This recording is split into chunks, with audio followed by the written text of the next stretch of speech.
Bon matin, bonjour, bonsoir, bonne nuit, tout dépendant à quelle heure que vous écoutez cette vidéo. Aujourd'hui, on vous montre comment choisir la bonne paire d'écouteurs en démêlant toutes les sortes qui existent.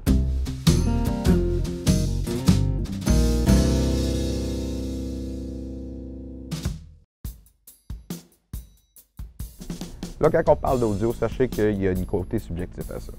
Il y a du monde qui préfère plus de bass, d'autres plus de haute, d'autres un signal plus neutre. Prenez ce qu'on dit avec un grain de sel, mais quand même, on va essayer de faire une espèce de consensus là-dessus. Essentiellement, il y a trois grandes catégories d'écouteurs.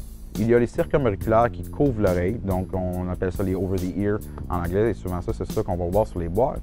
Et après ça, il y a les supra-auriculaires qui se déposent sur l'oreille, et ça, c'est les on-the-ear sur les boîtes. Et aussi, il y a les fameux in-ear qui sont appelés les intra-auriculaires. Donc, si vous voulez le meilleur rapport qui a été pris, ceux qui couvrent les oreilles au complet vont vous donner, en général, le meilleur résultat. Ceci dit, pourquoi que pas tout le monde qui prend les over-the-ear? Ben, c'est assez simple, c'est gros. C'est gros, c'est encombrant, ça se met pas vraiment dans une poche, même ceux qui se replient de toutes les manières, c'est pas pour tout le monde. Souvent, une bonne paire d'écouteurs over-the-ear va être très pratique pour chez soi, pour écouter des films, pour écouter de la musique à la maison. Mais quand on se promène, des fois, le monde veut de quoi de plus portatif, de moins encombrant. À l'intérieur de la catégorie des écouteurs qui couvrent les oreilles, il y a aussi d'autres types d'écouteurs. Donc, on a les ouverts et les fermés, les open back ou les closed back.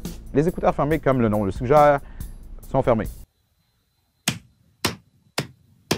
Donc, les écouteurs, par leur construction, vont bloquer le bruit extérieur. Pour ceux qui utilisent des écouteurs dans des endroits bruyants, qui prennent des marches, ça peut être intéressant d'avoir une certaine réduction de bruit naturel avec des écouteurs qui sont fermés. Les écouteurs ouverts laissent essentiellement passer tout le bruit. Plus qu'on sait pour ceux qui sont dans un endroit contrôlé, comme un salon, un studio ou une place qu'on peut écouter de la musique ou écouter un film sans qu'il y ait de dérangement externe. C'est un avantage et un désavantage d'avoir des écouteurs ouverts. Mais pourquoi avoir des écouteurs ouverts? C'est que ça donne l'impression que le son vient de plus loin, au lieu d'être vraiment enfermé, vraiment proche des oreilles. Donc, ça donne un son plus naturel. Quand on écoute de la musique, on dirait quasiment que le band est en avant de nous, au lieu d'être forcé dans nos oreilles. Donc, ça donne une image sonore beaucoup plus intéressante. Une autre catégorie d'écouteurs qui est en train de devenir très, très populaire, les fameux écouteurs Bluetooth. Pourquoi? Parce qu'il y a certaines compagnies de ceux-là qui ont décidé qu'ils enlevaient la petite prise 1.8. Now, some people have asked why we would remove the analog headphone jack from the iPhone. Well, the reason to move on, courage. Apple is courage. John, do you know what courage means? Est-ce que c'est bon, est-ce que c'est pas bon? Voici où qu'on en est. Le Bluetooth est encore en train d'évoluer. Reste que sur papier, le Bluetooth est une compression digitale qui envoie les signaux aux écouteurs. Il y a du monde qui n'entendront absolument pas la différence. Et est-ce qu'on va se rendre à un point où le Bluetooth, à un moment donné, va être aussi performant qu'un fil? Oui. Pour l'instant, est-ce qu'on est là?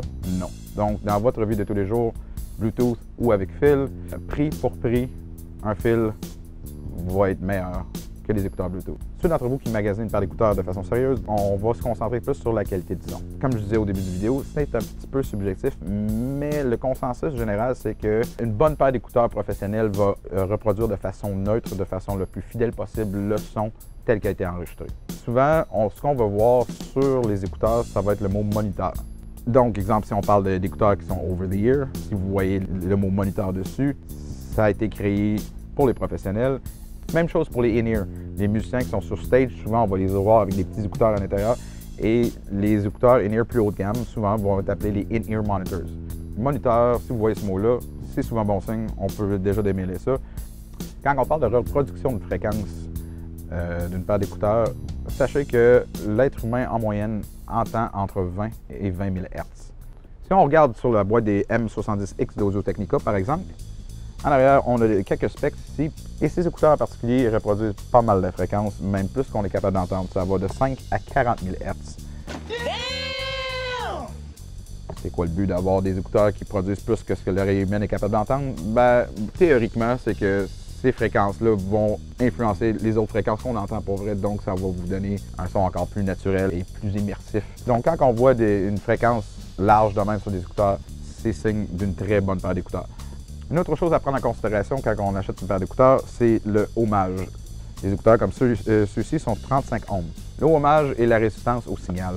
En général, quand vous achetez une paire d'écouteurs, c'est souvent pour utiliser avec votre cellulaire. Les cellulaires, en général, n'ont pas les meilleurs amplis, les meilleurs préampes pour écouteurs.